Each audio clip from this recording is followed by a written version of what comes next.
Está bien. Bueno, vamos a orar y después vemos la tarea, porque una persona el mismo domingo que subí el video me mandó la tarea a ver si estaba bien. Es más, Carolina. Que Carolina más aplicada. es más, no estaba acá. Lo hizo en su casa y no es Ana María. ¿Vio el video? Yo hice la tarea. Perfecto. Vamos a... Ahora, ¿quién quiere orar? No se peleen, la uno, ahora que está Papino, no es vergüenza. Bueno, ¿quién da orar? Dios Padre, muchas gracias por este día, Señor, que regalas, queremos pedir, Padre, por este tiempo, vamos a tener a poder más palabras, Señor, Señor, que prepare nuestros corazones, Señor, para poder Bueno, en serio lo que estoy diciendo de la tarea. Hubo una persona que me llamó a las 4 de la mañana, me desperté y me dice, acabo de hacer la tarea. Yo, ¿de qué tarea? Son las 4 de la mañana. No, pero yo quería ser aplicado a hacer una primera hora. Carito. No.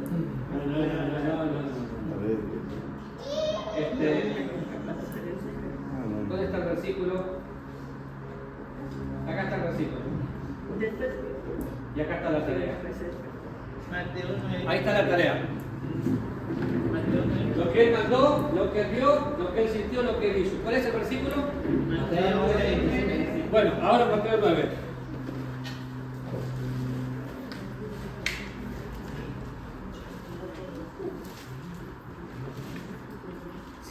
Siempre que vamos a mirar en la Biblia tenemos que observar lo que está pasando y ver cómo lo vamos a aplicar a nuestra vida. Y si lo que estamos pensando es en servir, ¿qué mejor ejemplo que este? Entonces, ¿qué es lo que él mandó? El orden, obviamente no está bien puesto acá, pero el orden en este caso de los factores no va a traer el producto. ¿Qué hizo? ¿Qué sintió? ¿Qué vio? ¿Qué mandó? A ver. Lo que terminamos el otro día. ¿Qué entonces, hizo? Recordé a Jesús todas las ciudades y aldeas enseñando en las sinagogas. Enseñaba y recorría las aldeas y enseñaba. ¿Qué hizo? Enseñaba. Sí, ¿qué hizo? Ok, y de lo que él hizo, ¿cómo es aplicable a nosotros hoy? Y predicar el evangelio. Porque si bien es cierto que Jesús estaba recorriendo y estaba predicando el evangelio del reino, pero es nuestra responsabilidad ir y predicar el evangelio, todas las ciudades, Sanando. aldeas, y enseñaba, hacía discípulos y predicaba el evangelio. Es lo que nosotros tenemos que hacer hoy. Una cosa es discipular, enseñar. La otra es llevar a las personas a que conozcan a Jesús, y es lo que él estaba haciendo. Como paso práctico, a ver, ¿dónde están las órdenes que Dios nos da a nosotros para poder evangelizar? ¿Dónde empiezan? Porque dijimos que nosotros tenemos que hacer lo mismo. ¿Por qué tenemos que hacer lo mismo? Sí, y porque te dio ejemplo, mostrámelo con la Biblia. Acuérdense que todo lo que vamos a decir lo vamos a decir con la Biblia. ¿Dónde está el mandato? En Mateo 26. Mateo 26, a ver, vamos a buscar Mateo 26 a ver si ella tiene razón. Mateo 26, ¿qué versículo? No lo encuentro en Mateo 26. ¿Alguien lo encuentra en Mateo 26? No. En Mateo 28. Ah, en Mateo 28. Acuérdense que vamos a salir a la calle. Acá están las 4 preguntas que tenemos que contestar de Mateo. Lo que él vio, lo que él sintió, lo que él mandó, lo que él hizo. Ahora, yo pregunté recién, ¿dónde está la orden que nosotros tenemos como iglesia de ir a predicar el evangelio? En Mateo 28, 19. Mateo 28, 19. ¿Qué dice? Por tanto, id y hacer discípulos a todas las naciones, bautizándolos en el nombre del Padre, del Hijo y del Espíritu Santo, enseñándoles que guarden todas las cosas que os he mandado. Y he aquí, yo estoy con vosotros todos los días hasta el fin del mundo. Ahora, esta es la gran comisión, ¿verdad que sí? Pero también es la gran omisión, porque muchos la omiten. ¿Esto es para la iglesia? ¿Es una orden para la iglesia? Sí, porque el Señor le habla a los discípulos, a los 11, pero si nosotros somos somos hijos de Dios, somos seguidores de Cristo, debemos de ser discípulos. Entonces no solamente habla a los 11 que estaba ahí, sino que lo toma a nivel personal. Entonces, ¿es para los discípulos o es para la iglesia? A esa iglesia, ¿qué dijiste vos? Discípulos. Discípulos. Ahí se le estaba diciendo los discípulos. A los discípulos. ¿Los demás qué piensan? ¿Es una orden que Jesús le da a su iglesia o a sus discípulos? Su iglesia. Perdón, ahí a los discípulos, por supuesto, que estaba con ellos, pero los discípulos no eran eternos. No, Nos toca a nosotros. está perfecto. continuar. El tema es que cuando pensamos en iglesia pensamos en el organismo vivo como el cuerpo de Cristo y a través de la iglesia local. Esto es una orden para los discípulos o para la iglesia. Para la iglesia. Bien, si yo me baso que es para la iglesia como algunos de ustedes piensan, por eso es el fracaso general que la iglesia no sale a evangelizar. ¿Sabe por qué? Normalmente en nuestras iglesias, cualquier iglesia bautista dice el sábado es el día de evangelismo. Y la gran mayoría no vienen. Es que esto no es para la iglesia, como dijo ella, esto es para los discípulos. Y un discípulo hace discípulos. Cuando yo tomo el mandato para mí, entonces lo voy a cumplir. Cuando lo tomo para todos, no lo vas a cumplir. ¿Por qué? Porque cualquier otro podría hacerlo. La gran omisión en esta comisión es que nadie lo quiere hacer, porque total todos lo hacen. El otro día se hizo un anuncio, vamos a salir a evangelizar. Pero no se especificó quién tenía que venir. ¿Cuántos vinieron, Juan? Juan y Evelyn. ¿Por qué? Porque si no te haces responsable que cada discípulo tiene que hacer un discípulo y que es responsabilidad mía. Ahora, ¿por qué digo que es para los discípulos? En primer lugar, todavía la iglesia no había sido formada. Jesús está anunciando el Evangelio del Reino y quiere la parte teológica. Dispensacionalmente no podemos hablar de la iglesia aquí. Pero personalmente, bueno, de hecho, dice, yo estoy con vosotros todos los días hasta el fin del mundo. Jesús no me dice eso a mí. Jesús vive en mí. Al ser parte de la iglesia es una constante que Él va a estar en nosotros porque es la morada de Dios. Pero cuando pensamos en esto, pensemos así. Yo tengo que predicar el Evangelio. Es interesante porque voy a Mateo, voy a Marcos, voy a Lucas, voy a Juan, voy a Hechos y encuentro exactamente lo mismo. En Hechos dice que tengo que ser testigo. Ahora, si alguno tiene alguna duda de por qué tiene que ser personal, cuando voy a las epístolas dice que somos luminares en este mundo y que tengo que anunciar las virtudes de aquel que nos amó. Así que, si usted piensa, bueno, lo que Él mandó hacer discípulos es para la iglesia y usted no lo hace, usted es la iglesia. No somos todos, y también somos todos, porque somos un cuerpo, pero es personal. Un discípulo que no hace discípulo, no es discípulo. ¿Qué más sigue? Lo que Él mandó. ¿Qué vio? Vio necesidad. Vio necesidad. ¿Dónde está la palabra necesidad? Acuérdense que estamos observando. Cuando observamos, buscamos lo que la Biblia dice. Vio multitudes. Vio multitudes. Que podemos deducir que las multitudes tenían necesidad. Pero no dice necesidad. Entonces vio multitudes. ¿Cómo estaban esas multitudes? Entonces, vio multitudes. No tengo que ver muchas multitudes, solamente mira a tu derecha o a tu izquierda cuando vas en el bus o cuando estás en la calle y vas a ver personas sin Cristo y sin esperanza. Cada persona que no tiene a Jesús no tiene esperanza. El otro día me dolía el estómago pensando cuando decían, ay, que fulano es tal, ora tan lindo, bueno, le ora a la Virgencita, pero en realidad tiene temor de Dios. O hablando de un presidente, ay no, pero ese presidente sí tiene temor de Dios. Está con los judíos ahora, y ahora va a ver al Papa. No tiene la menor idea de quién es Dios. Pero en apariencia, ¿cómo queda? Lloró en el muro de los lamentos, y después va a ver al Papa. Tiene apariencia de piedad. La persona, si no nace de nuevo, no puede ser salva. Y una iglesia no crece por el evangelismo que salimos a hacer nosotros en Patota. Crece por el evangelismo personal. Si yo no evangelizo, no puedo pretender que alguien conozca a Cristo. Es cierto que vamos a hacer programas y actividades, pero una iglesia tiene que basarse en programas o en personas. Entonces los programas están bien, pero los programas son secundarios si ocupan el lugar que las personas tienen que ocupar. Así que, la primera, ¿qué mandó? Y hacer discípulos. Tenemos que recorrer, buscar, hacer. Las formas van cambiando. Quizás hoy esta forma ya no funciona y esta forma sí. Cada uno tiene una forma. A mí me resulta muy práctico ir a una casa, tomar un café y compartir el Evangelio.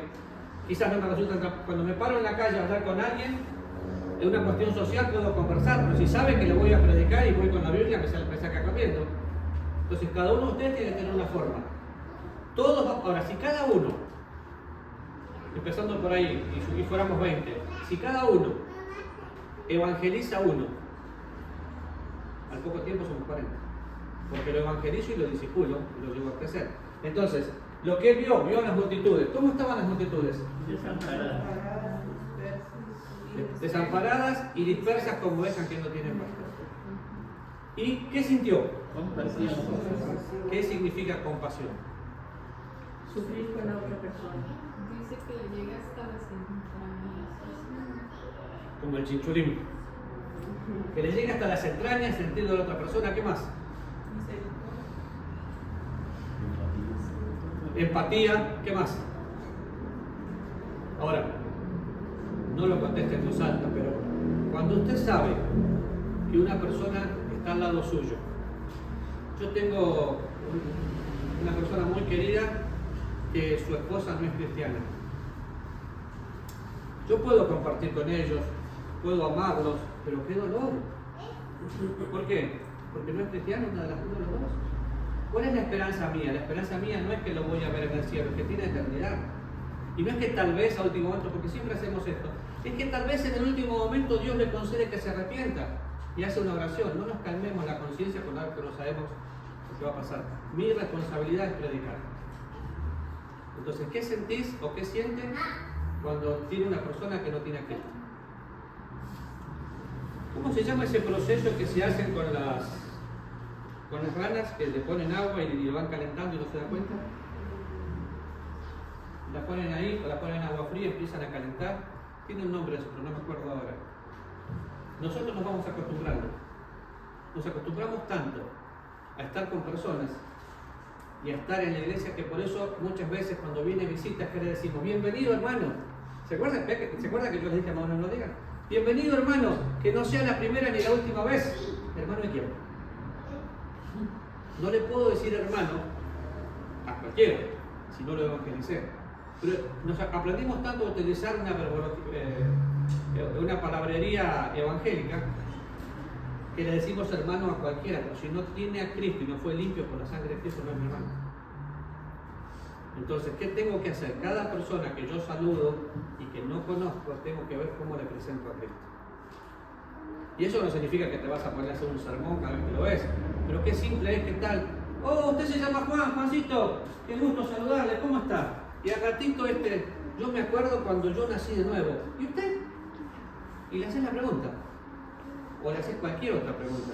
Pero necesito tener compasión y verlo como que está perdido. Entonces, ¿qué mandó? ¿Qué vio? ¿Qué sintió? ¿Qué hizo? Predicó. Miren qué fácil es tomar la Biblia y llevarla a la práctica. ¿Por qué? Porque vamos a tomar el versículo que dijo, que está bien lo que dijo, lo que pasa es que no conocían el lugar nada más. ¿Jesús nos dejó un ejemplo? Sí, para que sigamos sus pisadas. Y tenemos el ejemplo de que él salía a evangelizar, salía a discipular. Ahora recuerden, el hacer discípulos es mi privilegio y no es responsabilidad del pastor de la iglesia o del diácono de la iglesia, no, es mía. Cada discípulo tiene que ser un discípulo. Sí, yo disfrutaba mucho escuchar, a veces se complicaba algo y no podíamos ir a la casa de Rebeca y había 2 personas, a veces 3. Y Rebeca nos dijo, no, yo no sé nada, no, yo me ocupo. Haciendo discípulos. Y no vamos a saber hasta algún momento qué es lo que sucedió ahí, pero vimos personas que fueron despacito transformadas. ¿Por qué? Por el trabajo de ella, no por la palabra de Dios. Entonces, todos podemos. Y pensando en la oración, fíjense este versículo. Jesús decía, Padre, perdónalos porque no saben lo que hacen. Y repartiendo entre sí sus vestidos, echaron suerte. ¿Qué estaba pasando ahí? ¿Qué estaba haciendo Jesús?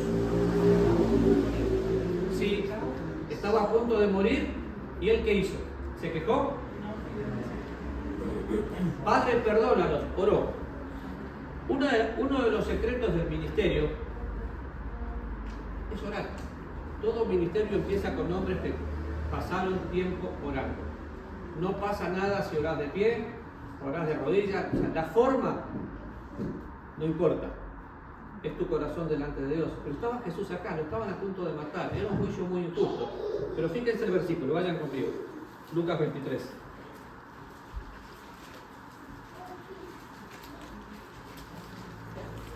Y observen, díganme cosas que pasaron, que están pasando ahí. Podemos pensar en toda la teología de por qué dice perdónanos, pensar en el pueblo de Israel, pero vamos a hacerlo bien práctico para nosotros. Acababa el Señor Jesús de pasar por el juicio, Pilatos había lavado las manos, le habían pedido que sea crucificado, llega a la cruz y dice el versículo 33, cuando llegaron al lugar llamado de la calavera, le crucificaron allí y a los dos malhechores, uno a la derecha y el otro a la izquierda. Y ahí empieza la oración. Padre, perdónalos porque no saben lo que hacen. Ya vemos que había dos personas. Uno, de hecho conocemos la historia, uno le dijo, Señor, acuérdate de mí, y el otro blasfemó. Pero Jesús, yo lo pienso así, estaba Jesús. ¿Quién había crucificado a Jesús? ¿Quién es el responsable en ese momento? ¿Quién era responsable de su muerte? El mismo pueblo que unos días antes lo aclamaba, bendito el que viene en nombre del Señor, en ese momento lo estaba crucificando. Pero Jesús no los culpaba, decía, Padre, perdónalos porque no saben lo que hacen.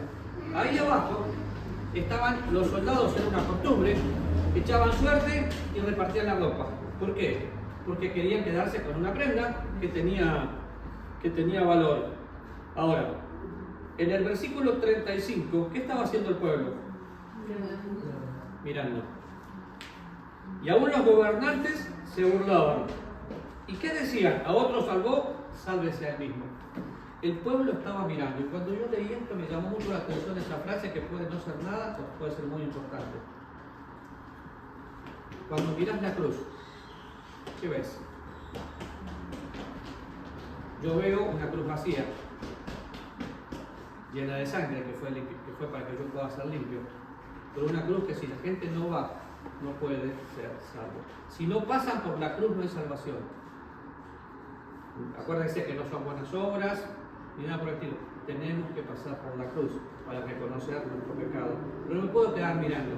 Y como cristiano, miro la cruz, no para ponerme una crucecita porque no soy idólatra, sino para pensar, por esa cruz que quedó vacía, yo tengo vida eterna y la tengo que compartir.